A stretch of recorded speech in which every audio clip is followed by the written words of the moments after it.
Si on prend par exemple les énergies de type hydrolienne, on est autour de 180 à 200 euros le mégawattheure électrique. Si on prend l'énergie des vagues, on est plutôt à 300 euros le mégawattheure électrique. Pour l'éolien offshore, en revanche, on a des perspectives d'amélioration assez sensibles.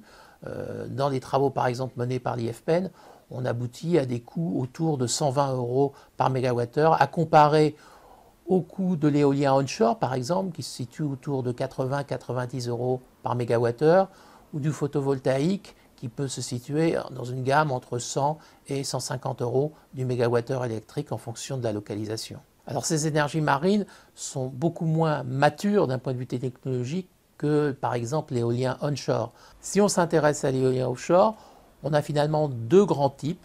L'éolien offshore posé, qui est aujourd'hui bien développé, qui existe commercialement. Ce sont les fermes qui sont développées en Allemagne, au Danemark, au Royaume-Uni, et qui sont aussi les projets français qui ont été retenus récemment.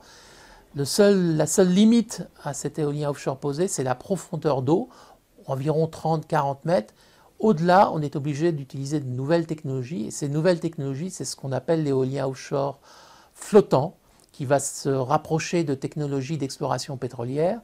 L'apport de cet éolien offshore flottant, c'est d'avoir accès à des vents plus réguliers et donc d'augmenter le potentiel de production d'électricité. On voit bien qu'avec cette nouvelle technologie, on a des contraintes plus fortes, on a des coûts plus élevés et donc on devra attendre un petit peu avant de les voir se déployer commercialement.